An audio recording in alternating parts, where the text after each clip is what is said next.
Bienvenido al curso de IPv6 de Confiarred y Redestel.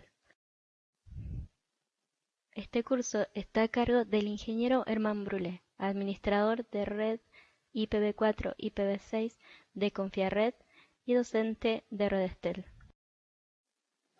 ¿Qué es una IP? La dirección IP es un conjunto de números que identifica de manera lógica y jerárquica una interfaz en red de un dispositivo que utilice el protocolo que corresponde al nivel de red del modelo TCP/IP. Esta se encarga de establecer las comunicaciones en la mayoría de nuestras redes. Para ello, asigna una dirección única e irrepetible a cada dispositivo. La dirección IP no debe confundirse con la dirección MAC, que es un identificador de 48 bits expresado en código hexadecimal para identificar de forma única la tarjeta de red y no depende del protocolo de conexión utilizado en la red. Agotamiento y búsqueda de soluciones. En el año 1983 se adopta el protocolo TCP/IP en su versión IPv4, el cual había sido definido en 1981. En 1990 empiezan a aparecer los primeros estudios sobre el agotamiento del IPv4. En 1993, con la creación del HTTP y su liberación, dio lugar a un crecimiento masivo que intensificó el agotamiento de IPv4. Búsqueda de soluciones. En 1992, la IETF crea el grupo ROAD, primer grupo para la investigación de agotamiento y búsqueda de una solución. También se comienza a utilizar el DHCP. Este asigna direcciones IP a los clientes que las solicitan. Estas IP suelen conocerse como IP dinámicas. También se implementa el NAT. Permite conectar toda una red de computadoras usando una sola dirección válida en Internet. Entre las ventajas de NAT tenemos reducción de la necesidad de direcciones públicas, facilita la numeración interna de las redes, oculta la topología de las redes, solo permite la entrada de paquetes generados en respuesta a un pedido de la red.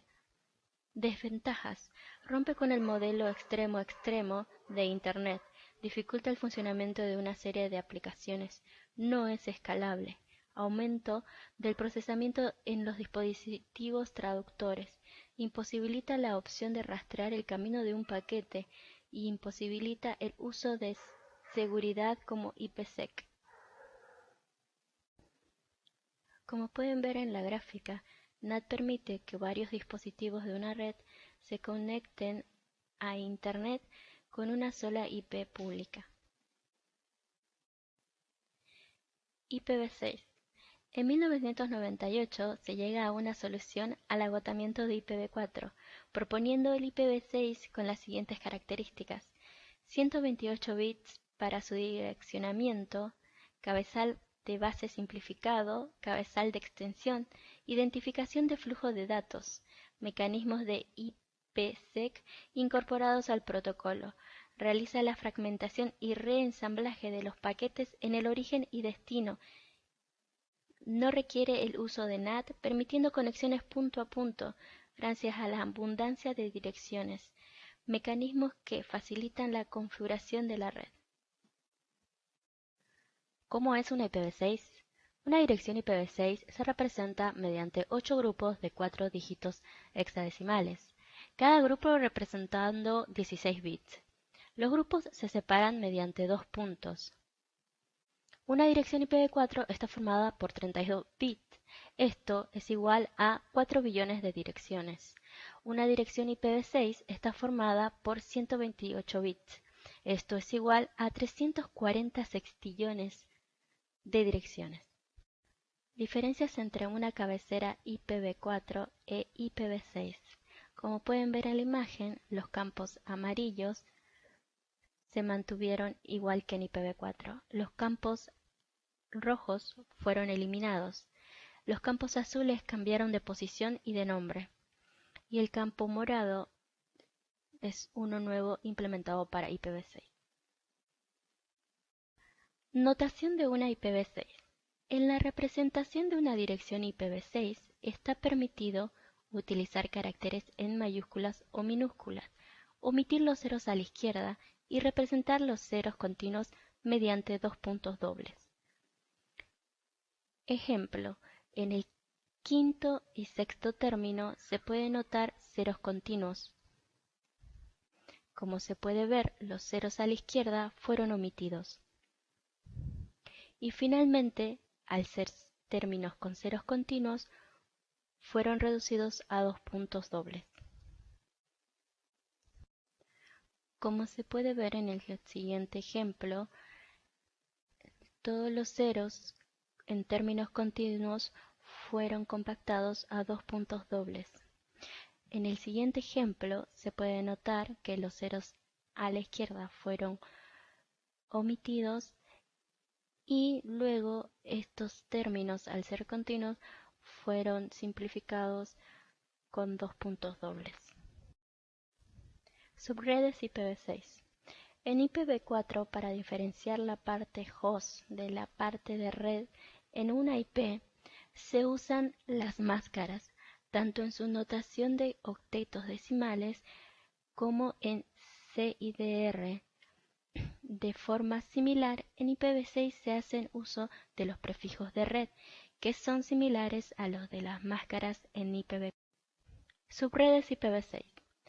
Como en IPv6 ya no se usan las máscaras para denotar la parte de red y la parte de host, estas se deducen por el conteo de bits y como se explicó en IPv6 se manejan direcciones con 28 bits. Esto permite reservar un número de bits para el prefijo global, otro para el prefijo de red y otro número de bits para el ID de interfaz. Prefijo global e ID de interfaz. Si se tiene la siguiente IP /80, esto quiere decir que deberás reservar 80 bits para el prefijo global. De esta forma deberás ir reservando términos de 16 bits hasta completar los 80 bits reservados para el prefijo global. Luego, a estos 128 bits de una IPv6 debes restarle los 80 bits reservados para el prefijo global, lo que te dará como resultado 48 bits que se asignarán a la interfaz. De esta forma deberás reservar 3 términos que completan los 48 bits y obtendrás tu dirección IP. ID de interfaz. Para la siguiente IP /32 deberás reservar los 32 bits para el prefijo global. De esta forma, tomando la IP, comenzando por la izquierda, deberás ir reservando los términos de 16 bits hasta completar los 32 bits indicados. Luego, a los 128 bits de una IPv6 se le restará los 32 bits reservados, lo que te dará como resultado 96 bits que se dedicarán a la interfaz. De esta forma completamos la IP con los términos indicados hasta completar los 96 bits reservados para interfaz. Este es el rango que se tiene para generar las IPs de tu red. Subredes IPv6. Así como tenemos subredes en IPv4, como se ve en el ejemplo con el prefijo de red 192.168/24, se pueden generar varias subredes comenzando desde cero. Para IPv6 tomaremos por ejemplo la IP 2301.15.2.aa/48 con subred 64. Se generará una IP donde se reservará el prefijo global, a continuación el prefijo para la subred y finalmente el ID de interfaz. Continuando con el siguiente ejemplo, si tenemos la IP 2301.2.15.2.ab/48 con subred /64, se deberá restar a los 64 bits los 48 bits asignados al prefijo global, lo que te dará como resultado 16 bits que deberás asignar a las subredes. Como se puede ver, se deberá asignar estos 16 bits a continuación del prefijo global y los bits restantes serán el ID de interfaz, lo que te generará las subredes siguientes hasta completar los 16 bits. Para el siguiente ejemplo, con la misma IP /48, pero con una subred /80, se deberá restar a los 80 bits los 48 bits del prefijo global, lo que te dará como resultado 32 bits asignados a tu subred. De esta forma deberás ir generando tus subredes hasta completar los 32 bits. Transición de IPv6 y coexistencia con IPv4. Desde su diseño inicial, IPv6 se creó con la idea de fondo de que debía permitir una transición amigable con IPv4, permitiendo introducir el nuevo protocolo sin interferir en el normal funcionamiento de IPv4. Aún así, IPv4 e IPv6 son protocolos no compatibles entre sí. Es decir, una pila IPv4 no entiende un paquete IPv6 y viceversa. Inicialmente, por lo tanto, el objetivo era añadir conectividad IPv6 en la red, servicios y aplicaciones coexistiendo con IPv4. Doble pila. La doble pila hace referencia a una solución de IP con doble pila que implementa las pilas de ambos protocolos IPv4 e IPv6 en cada nodo de la red. Cada nodo con doble pila en la red tendrá dos direcciones de red, una IPv4 y otra IPv6. Ventajas y desventajas. A favor, fácil de desplegar y extensamente soportado. En contra, la topología de la red requiere dos tablas de encaminamiento y dos procesos de encaminamiento. Cada nodo en la red necesita tener actualizadas las dos pilas. Doble pila. Como se ve en la figura, un servicio, por ejemplo, servicio.com, disponible en un servidor doble pila, puede ser accedido desde cualquier tipo de host, ya sea solo IPv4, solo IPv6 o doble pila utilizando cualquiera de las versiones del protocolo. Lo que se hará es publicar en el DNS las direcciones IPv4 e IPv6 que el cliente obtendrá y decidirá cuál utilizar. Por defecto se da preferencia al IPv6. Ejemplo doble pila. En una interfaz Linux se puede ver que la IPv4 y IPv6 se encuentran configuradas. Por lo tanto, aceptará tráfico de ambos protocolos, lo que lo hace Dual Stack. Túneles. Los túneles permiten conectarse a redes IPv6 saltando sobre redes IPv4. Estos túneles trabajan encapsulando los paquetes IPv6 en paquetes IPv4. De esta manera se puede enviar paquetes IPv6 sobre una infraestructura IPv4. Hay muchas tecnologías de túneles disponibles. La principal diferencia está en el método que usan los nodos encapsuladores para determinar la dirección a la salida del túnel. Direcciones IPv6 Scope. Las direcciones se asignan a interfaces. Las interfaces pueden naturalmente tener varias direcciones. Alcance de las direcciones, del tipo link local. Es la dirección local de la interfaz con alcance de redes. Se pueden designar o también obtenerlas automáticamente. Del tipo globales. Es la dirección que tiene cada interfaz en Internet. No son modificadas como sucede con NAT en IPv4, facilitando así la comunicación punto a punto entre dispositivos móviles en cualquier parte del mundo. Direcciones reservadas de IPv6. Al igual que en IPv4, las direcciones IPv6 se asignan a interfaces físicas y no a nodos. Con IPv6 es posible atribuir una única interfaz a múltiples direcciones, independientemente de su tipo. Así, un nodo se puede identificar a través de cualquier dirección de sus interfaces. Loopback 2.2.1 usada para pruebas internas.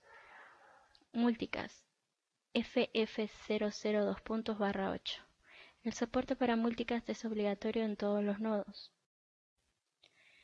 Link local, reservado con el prefijo FE80, solo válida en enlaces locales donde la interfaz está conectada. Global 2001, globalmente ruteables y equivalente a las IPv4 públicas. Ejemplos de red IPv6. En la imagen se puede observar una red local con 3 computadoras.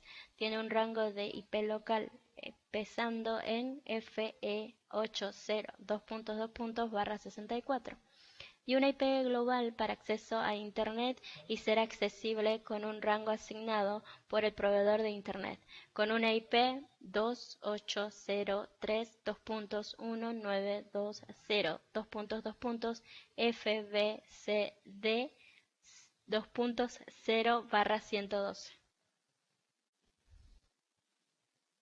A continuación veremos si IPv6 se encuentra activado o cómo activarlo en algunos sistemas operativos. En Linux el IPv6 está activado por defecto, así como en Windows. Ejecutando el comando IPA podrás constatar si tu tarjeta de red tiene configurado IPv6 y qué clase. Como puedes ver en la imagen, con el indicador rojo puedes encontrar la IP global y con el indicador amarillo la IP local. Toma en cuenta que para hacer ping a una IP local link en Linux hay que especificar sobre qué interfaz estamos trabajando cuando hay varias interfaces en el dispositivo. Abre una consola y aplica los siguientes comandos. Ping la IPv6 y la interfaz, en este caso ETH2. Tendrás como salida algo similar a lo siguiente. Para activar IPv6 en Cisco se utilizan los siguientes comandos.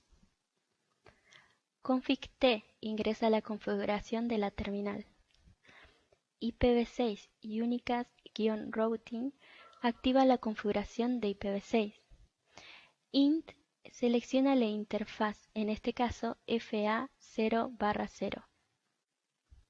IPv6 address asigna la IPv6, en este caso 2001 ABD4 2.ABCD 2.1111 MikroTik. Para activar IPv6 debes seguir los siguientes pasos. 1. Activa el módulo IPv6 en el menú System Packages. 2. Haz clic en Actualizar. 3. Reinicia el equipo en el menú Reboot. Y con esto concluye nuestra presentación. Gracias.